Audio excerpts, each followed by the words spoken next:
Olá, gente! No PodConst de hoje, nós vamos falar sobre uma matéria constitucional muito importante que trata dos bens públicos da União. No podcast de hoje, eu e meu grupo trouxemos uma pauta muito importante. É uma pauta que disserta sobre direito constitucional. E apesar de a matéria constitucional ser, por muitas vezes, atrelada aos profissionais do meio jurídico e aos estudantes, as pautas a serem aqui debatidas despertam interesse em pessoas fora desse meio.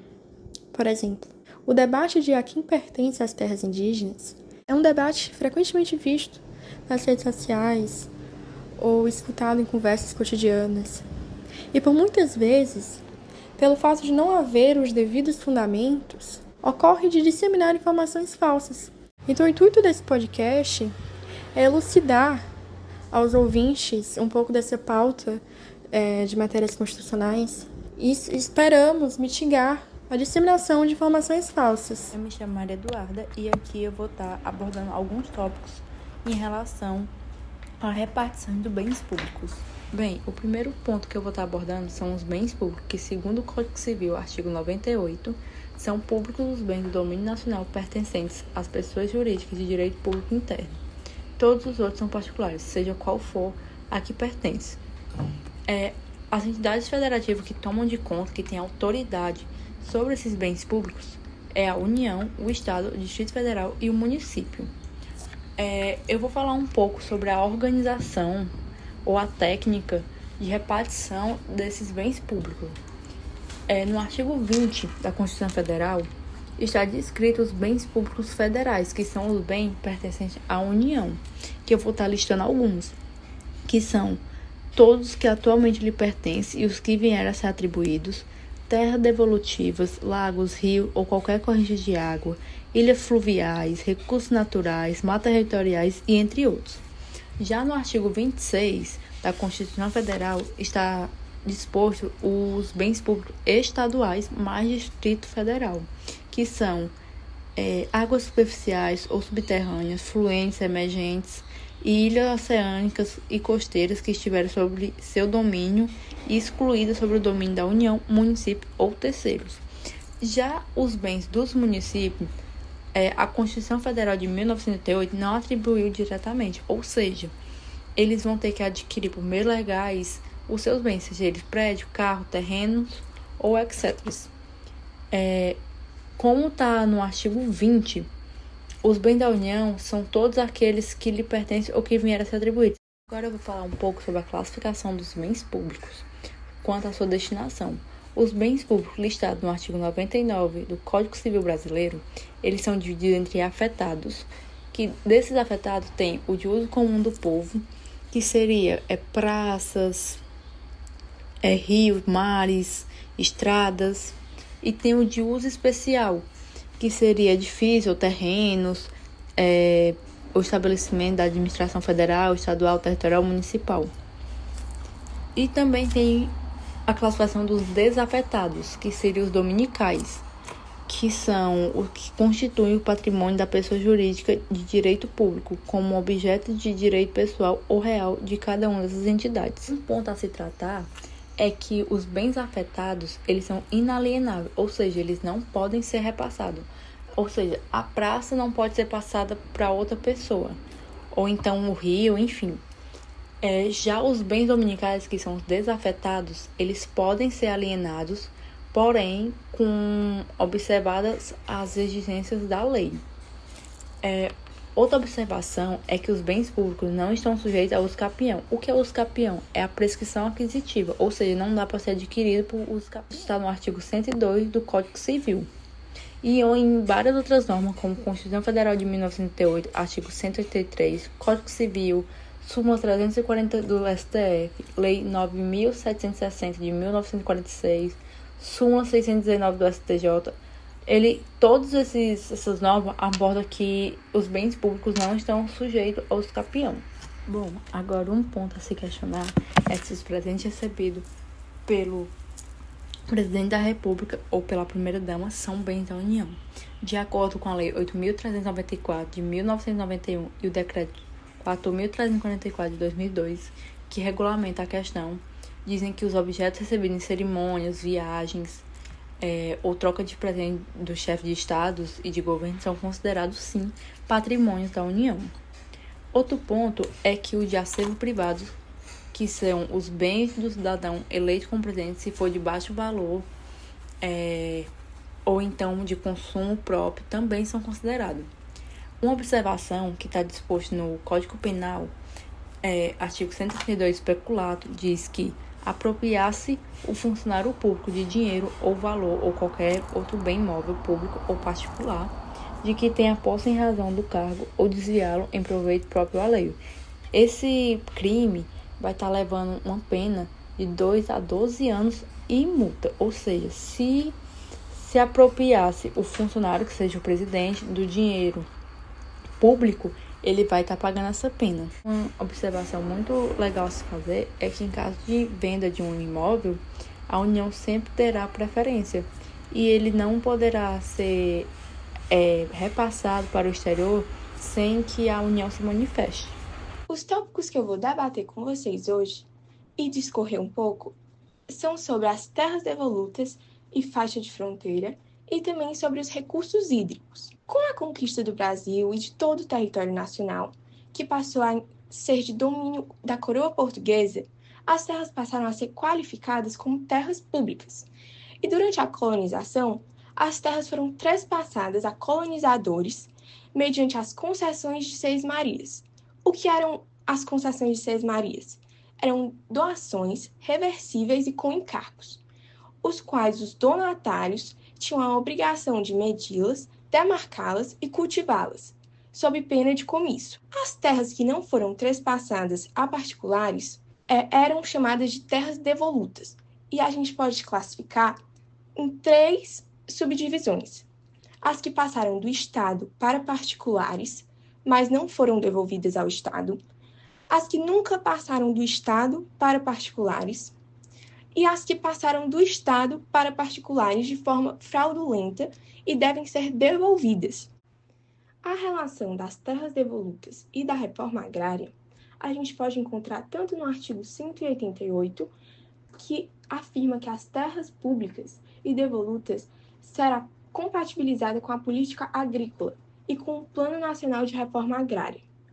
E também no artigo 49, que tem como decreto legislativo, que deve ser aprovado pelo Congresso Nacional, a aprovação da alienação ou concessão de terras públicas com área superior a 2.500 hectares. Outro evento que é frequente sobre essas terras é a grilagem. O que é a grilagem? É a ocupação ilegal dessas terras públicas, sem autorização do órgão competente, podendo envolver tanto violência como desmatamento e também a fraude documental. É considerado um crime para a legislação penal brasileira. É necessária a identificação e repartição dessas terras. As terras consideradas bens da União, essa identificação é promovida pelo INCRA e regulada pela Lei 6.383, de 1976. Já as terras pertencentes aos Estados-membros e ao Distrito Federal, o órgão ou entidade responsável, definido pela legislação estadual ou distrital, que fica responsável por esse papel. Já na repartição das terras, no artigo 20, nós podemos encontrar os bens da União, que são as terras para a defesa da fronteira, das construções e fortificações militares e as vias federais de comunicação, e também as fundamentais para a preservação ambiental. Já no artigo 26, nós podemos encontrar as terras que são consideradas bens dos estados. Quais são elas? São as terras devolutas não compreendidas entre as da União, ou seja, as que não se qualificam bens da União. O Brasil faz fronteira com um total de 10 países, totalizando 15.719 quilômetros. No artigo 20, a faixa de 150 km de largura ao longo das fronteiras é considerada fundamental para a defesa do território nacional. Ela é considerada ser fundamental para a defesa do território, mas não se enquadra como um bem da União. Existe o Conselho de Defesa Nacional. Qual é seu papel? Qual é a sua função? Ele propõe os critérios e condições de utilização das áreas indispensáveis à segurança do território nacional e opina sobre o efetivo uso delas. Na jurisprudência do STF, presente na súmula 477, afirma que as concessões de terras devolutas situadas na faixa de fronteira feita pelos Estados autorizam apenas o uso permanecendo o domínio com a União. ainda que se mantenha inerte ou tolerante em relação aos possuidores. Concessão não domínio, sem anuência do titular, ou seja, inviabilidade dos títulos de propriedade concedidos por Estados-membros. Também é afirmado na jurisprudência do STF que as terras em faixa de fronteira e aquelas sem registro imobiliário não são por si só terras devolutas. Cabe ao ente federativo comprovar a titularidade desses terrenos, ou seja, não é aquele famoso ditado, terra sem dono, terra sem lei. Não, cabe ao ente federativo comprovar se aquele terreno, aquela terra pertence a quem ela pertence. No próximo tópico, eu vou comentar um pouco sobre os recursos hídricos, que também são divididos entre bens da União e bens do Estado. Os bens da União nós podemos encontrar no artigo 20, sendo eles terrenos de seu domínio, os que banham mais de um Estado-membro, os que sirvam de limites com outros países, potências de energia hidráulica, os terrenos marginais, sendo esses terrenos banhados por rios, lagos ou correntes de águas federais que se encontram fora da zona de influência das marés. Eles vão até a distância de 15 metros, medidos horizontalmente para a parte da terra. Tem também as praias fluviais, que são áreas de água doce em rios e albufeiras que são preparadas para banho. Já os que são considerados bens do Estado, nós podemos encontrar no artigo 26, que são as águas superficiais ou subterrâneas, fluentes, emergentes e em depósito. Também as decorrentes das obras da União, sendo um exemplo dele os reservatórios federais, que são decorrentes das obras federais, ou seja, pertencem ao Estado. Temos como exemplo o açude do Cedro, em Quixadá, o açude de Oroz, em Oroz, e o açude do Castanhão, em Alto Santo. Os tópicos que eu vou estar debatendo com vocês hoje são acerca das praias marítimas e dos terrenos de marinha. A praia marítima, por exemplo, ela é um bem de uso comum do povo. Isso é estabelecido pelo artigo 10 da Lei 7.661 de 1988. Já o terreno de marinha é um bem dominical. E o que seria um bem dominical? Os bens dominicais são bens públicos que pertencem ao Estado, mas não estão destinados ao uso geral. São bens que podem ser utilizados pelo Estado para gerar renda. Ou seja, diferentemente da praia, não está sujeito ao uso geral da população. Assim, o Estado ele pode ceder esses terrenos para um particular, e quando eu digo ceder, eu ressalto que não é entregar a propriedade. Esse particular não vai ter a propriedade do terreno de marinha, mas ele pode estar ali usando a terra se gerar alguma renda para o Estado. Uma barraca de praia, ela fica num terreno de marinha. Então, ela está gerando uma renda com turismo, comércio. Então, ela é de um particular, há alguém administrando aquela terra, mas é do Estado. O proprietário é a União. Mas só nos terrenos de marinha que a União, que é a proprietária é a União? Não. As praias também são da União. Porém, a diferença é que a União pode ceder um pedaço dessas terras nos terrenos de marinha, que é a grande diferença entre esses dois terrenos, né? Já numa parte mais objetiva, a praia ela pode ser definida como a área que é coberta e descoberta pelas águas do mar. Já o terreno é a faixa de terra de 33 metros a partir da linha do pré-mar. E o que é a linha do pré-mar? Bem, gente, a linha do pré-mar é o auge da maré alta. Então, quando a maré alta ela atinge o seu ápice em determinada praia, a partir dali conta-se 33 metros. E assim é o terreno. Outro sim, entende-se também como os terrenos acrescidos, os que estiverem formados, natural ou artificialmente, para o lado do mar ou dos rios e lagoas em segmento aos terrenos de marinha. Então, os acrescidos, eles também entram nessa categoria de terrenos de marinha, mas dentro do que é previsto no artigo 3º do Decreto de Lei 9.760 de 1946. Nesse segmento também é muito importante ressaltar a súmula 496 do STJ. Essa súmula, ela diz que os registros de propriedade particular de imóveis situados em terrenos de Marinha não são oponíveis à União. Ou seja, mesmo que uma pessoa tenha registrado a propriedade de um imóvel nesse tipo de terreno, isso não lhe dá a garantia de que a União não possa reivindicar a posse ou fazer algum tipo de ação sobre o terreno. A União tem a prerrogativa de fazer valer os seus direitos sobre os terrenos da Marinha. Saindo um pouco desse tópico, eu vou entrar agora sobre os tópicos do mar territorial, zona econômica e plataforma continental. Sendo um pouco mais breve nesse tópico, apenas o mar territorial vem da União. A plataforma continental e a zona econômica são apenas recursos naturais. Uma pauta que eu gostaria de responder seria a pergunta: qual é a extensão do mar territorial? Bem, o mar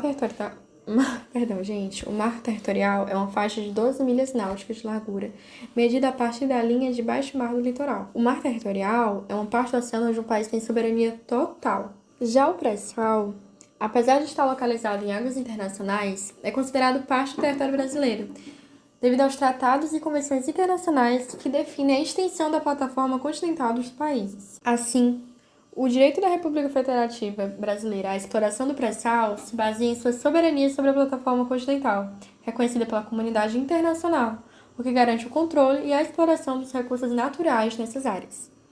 E para finalizar, os bens da União, eu gostaria de ressaltar que as ilhas também são bens da União, e as áreas nas ilhas oceânicas e costeiras que estiverem no seu domínio, excluídas aquelas sob o domínio da União, municípios ou terceiros, inclui-se entre os bens dos estados. Olá, gente, eu sou a Gabriela Facó e eu vou dar continuidade ao que as meninas vinham falando sobre os nossos bens públicos. Bom, agora nós vamos tratar sobre uma nova categoria dos bens públicos, que são os recursos minerais. De início, é muito importante a gente entender o que é para a Constituição brasileira os recursos minerais. No seu artigo 20, parágrafo 9º, a Constituição estabelece que são bens da União, os recursos minerais, inclusive os do subsolo. Com isso, a gente entende que não somente no subsolo estão os recursos minerais. E quais seriam esses recursos minerais que estão acima do subsolo? Esse recurso é a água mineral. E com isso, a gente entende que esses dois tipos de recursos minerais são pertencentes à União, são bens da nossa União. E se tratando dos recursos minerais, é muito importante a gente estabelecer a diferença entre a propriedade do solo e a propriedade mineral. No artigo 176, é instituído que as jazidas em lavra ou não e demais recursos minerais constituem propriedade distinta da do solo, para efeito de exploração ou aproveitamento, e pertencem à União. O que isso significa de fato? Isso significa que os terrenos, as propriedades que estão acima do subsolo, ou seja, no solo, elas podem pertencer a entes privados, elas podem pertencer a pessoas jurídicas ou a pessoas físicas que podem explorar aquele solo. Contudo, as propriedades minerais que estão abaixo daquele solo pertencem à União, e para que ocorra a exploração e o aproveitamento deles, é necessário a concessão da União, visto que aquilo é pertencente a ela. E essa exploração acaba sendo alvo de muitas polêmicas, pois entre os recursos naturais que podem ser explorados pela União estão produtos de alto valor econômico, como o petróleo e o gás natural. Acerca desses recursos em específico, no nosso país a gente tem a Lei 9.478 de 1997, intitulada de Lei da Política Energética Nacional. E essa lei institui que pertence à União os depósitos de petróleo, gás naturais e outros hidrocarbonetos fluidos existentes no território nacional. Com isso, a gente entende que esses recursos eles pertencem à União e por ela devem ser explorados. E caso outras instituições queiram explorar esses recursos, é necessário que elas tenham uma concessão da União para que seja utilizado da forma correta. Quando a gente trata da exploração desses recursos naturais, a gente entende que existe um valor econômico atribuído à exploração desses recursos. E sobre esse tema em específico, o artigo 20, inciso 1 da Constituição, fala sobre os royalties. Os royalties são uma espécie de compensação pelos riscos e pelos prejuízos suportados pela União e pelos demais entes federativos ao tentarem explorarem os recursos naturais advindos do território brasileiro, assegurando à União, aos estados, ao Distrito Federal e aos municípios a participação no resultado da exploração de petróleo ou gás natural, de recursos hídricos para fins de geração de energia elétrica e de outros recursos minerais no respectivo território. Sendo assim, nós entendemos que esses entes federativos eles vão receber recompensas pela exploração desses recursos naturais. E a participação nessa extração dos recursos, ela gera uma compensação, sim, para os nossos entes federativos. Mas também é importante entender que nem todos os recursos naturais prevêem a cobrança de royalties entre os entes federativos. Porque, por exemplo, os recursos eólicos e solares para fins de geração de energia elétrica, eles não advêm royalties para esses entes, ou seja, a exploração desses meios de energia não gera uma recompensa para esses entes federativos. E ainda falando um pouco sobre esses recursos, esses bens públicos que não advêm nenhum tipo de lucro para os entes federativos, a gente vai falar sobre cavidades naturais subterrâneas, os sítios arqueológicos e pré-históricos e as terras tradicionalmente ocupadas por indígenas. E começando pelas cavidades naturais subterrâneas e os sítios arqueológicos, esses estão previstos também no artigo 20, no inciso 10, onde eles estão estabelecidos também como bens da União. Já as terras indígenas são abordadas no inciso 11. E esse ponto sobre as terras indígenas acaba sendo um ponto um pouco complicado. Por quê? A gente sabe que os indígenas estão no nosso país desde antes do descobrimento e que essas terras acabam pertencendo a eles muito antes de pertencer a qualquer outro ente federativo. Sendo assim, a gente entende que, dentro dos direitos territoriais que a União tem sobre essas terras, a União exerce o direito de propriedade e domínio e só. Já a comunidade indígena, ela tem os direitos de posse permanente e de usufruto exclusivo das riquezas dos solos, rios e lagoas desses territórios. Contudo, é muito importante a gente dar destaque ao marco temporal de existência, que foi uma decisão tomada pelo STF recentemente, que estabelece que só podem ser consideradas terras indígenas pertencentes à União aquelas que existiam na ocasião da promulgação da Constituição Federal de 1988. Ou seja, o que é que essa decisão realmente estabelece?